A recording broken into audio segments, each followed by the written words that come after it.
आप सबको प्रभु यीशु मसीह नासरी के नाम में मेरा नमस्कार।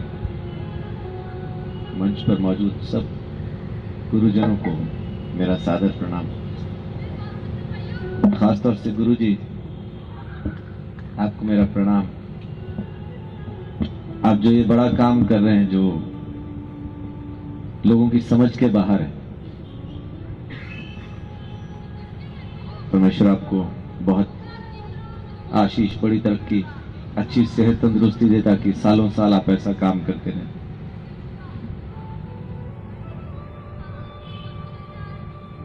ये सभा जिन दिनों में होती है, उन्हीं दिनों में हमारा भी एक जो बड़ा फंक्शन होता है, जिसको हम क्रिसमस कहते हैं, वो भी इन्हीं दिनों में होता है। सो प्रभु यीशु मसीह जमीन पे क्यों आए, आज मैं थोड़ा सा आपके साथ बात करना चाहता हूं, क्योंकि जब हम धर्म की बात करना शुरू करते हैं तो फिर वो बंट जाता है। इंसान इंसान नहीं रहता, बल्कि वो हिंदू हो जाता है, मुसलमान हो जाता है, सिख हो जाता है, ईसाई हो जाता है। वो इंसान बना नहीं रहता। और इसी वजह से ये नफरतें, ये दूरियां, ये सब कुछ इसी वजह से, क्योंकि इंसान इंसान नहीं रह गया, हिंदू मुसलमान सिख ईसाई बन गया। अभी हम आ रहे थे तो रास्ते में ट्रैफिक पुलिस लोगों को रोक रोक के चालान कर रही थी। अगर कोई चालान होता है तो उसका जुर्माना जरूरी है। बिना जुर्माना भरे आप अपने उस वाहन को आराम से चला नहीं सकते जिसका चालान हुआ। बिल्कुल ऐसा ही हमने भी परमेश्वर के खिलाफ कानून तोड़े हैं, रोज तोड़ते हैं। हमारे खिलाफ भी चालान परमेश्वर के सामने मौजूद है। बिना दाम चुकाए आप वहां से आजाद नहीं हो पाए। कभी कभी हमें लगता है कि हमने कोई गुनाह नहीं किया, हमने कोई पाप नहीं किया, हमारा मन तो बहुत अच्छा है। एक रोज मैं भी ऐसा खड़ा था, पुलिस वाले कागज चेक कर रहे थे, तो एक भाई आया जल्दी से कि मुझे थोड़ा जल्दी है, मेरे पास तमाम कागजात मौजूद हैं, मुझे जाने दें, मेरे पास सब कुछ है। एएसआई साहब बड़े आराम से उसकी तरफ मुड़े और मुड़ के उसको कहते हैं कि तू बाइक पे है ना? वो बोलता हाँ जी मैं बाइक पे हूं। तो एएसआई साहब ने बोला मैं तेरा 72 चीजों के लिए चालान कर सकता हूं, जिसमें से एक चीज यह है कि तू स्लीपर पहन के बाइक नहीं चला सकता। मुझे भी पहली बार पता चला, शायद उसको भी पहली बार पता चला होगा। तो वो खामोश हो गया, चुपचाप खड़ा हो गया, क्योंकि उसको पता चल गया कि मेरा चालान हो सकता है। कभी कभी हम भी इसी वहम में जी रहे होते हैं कि मैंने कोई गुनाह नहीं किया, मेरा मन साफ है, मैं परमेश्वर के सामने सही हूं, लेकिन हमें पता ही नहीं कि स्लीपर पहन के चलाने से चालान कट जाता है। जाने में अनजाने में सुबह से शाम तक हम हर रोज कुछ ना कुछ ऐसा कर रहे हैं जो उसके सामने दंडनीय है, जो पाप है। और बाइबल हमें बताती है कि हर एक पाप का जो दंड है वो मौत है। मौत का मतलब मर जाना नहीं है, मौत का मतलब है अलग होना। अक्सर झगड़ा हो जाता है तो कहते हैं तू मेरे लिए मर गया, मैं तेरे लिए मर गया। मरता वहां कोई नहीं, ये अलग हो जाते हैं। अलग होना ही मौत है। तो पाप का दंड मृत्यु है, मतलब कि वो परमेश्वर से हमेशा के लिए अलग हो जाएगा।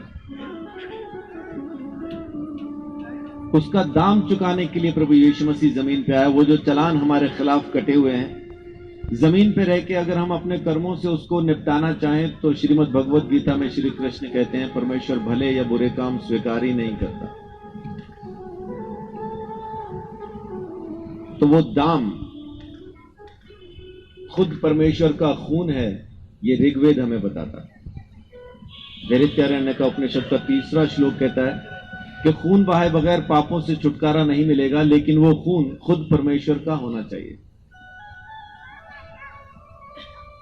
और जब तक वो दाम चुकाया ना जाए, जब तक वो कीमत अदा ना की जाए, तब तक कोई अपने गुनाह से आजाद नहीं हो सकता। और इसी काम के लिए प्रभु यीशु मसीह जमीन पे आए, और उन्होंने आके सारी मानव जाति के लिए, यहां थोड़ा सा मैं स्पष्ट करना चाहूंगा किसी धर्म के लिए नहीं, किसी एक धर्म के लिए नहीं, एक क्या किसी भी धर्म के लिए यीशु मसीह ने अपना खून नहीं बहाया। उसने इंसान के लिए अपना खून बहाया। जो कोई चाहता है कि मैं अपने दंड से आजाद हो जाऊं, अपने गुनाहों से छूट जाऊं, उस परमेश्वर ने एक मुक्तिदाता को जमीन पे भेजा।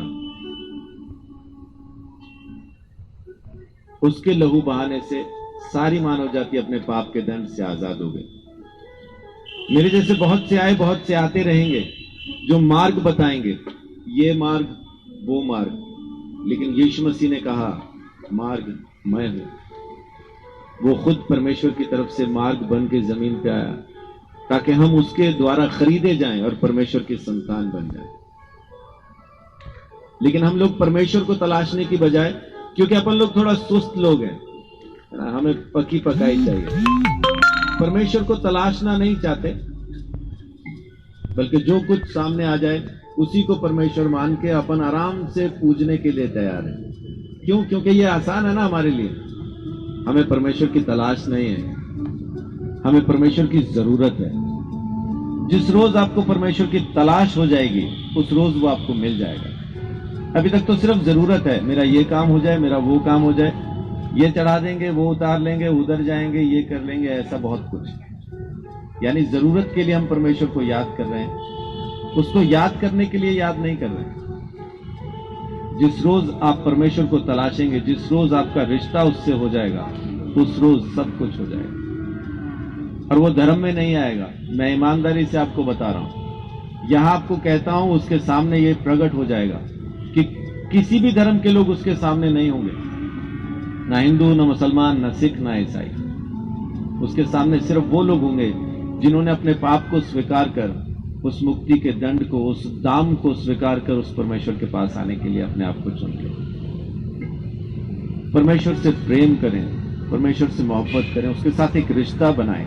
वो बाप है, पूजने की चीज नहीं है। उसकी सुन के, उसकी मानने के लिए हमें उसके पास आना।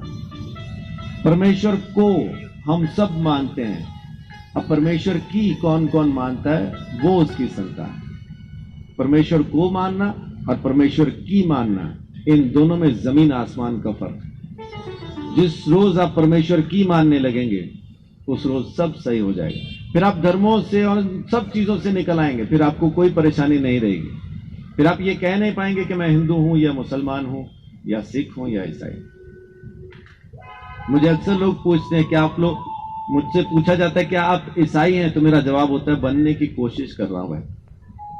अभी तो ढंग से इंसान भी नहीं बन पाया, बाकी बनना तो दूर की बात। जैसे जैसे आप उसको जानते जाएंगे, वैसा वैसा आप उसके जैसे होते जाएंगे।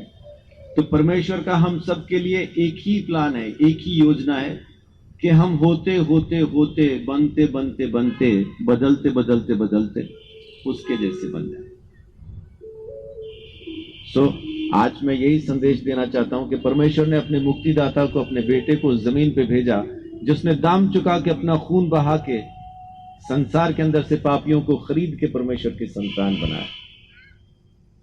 जो कोई इस बात का विश्वास करता, वो यूं उद्धार पा लेता है और परमेश्वर की संतान बन जाता। परमेश्वर आप सबको बहुत आशीष दे, बड़ी बरकत दे। बहुत बहुत धन्यवाद मुझे समय देने के लिए।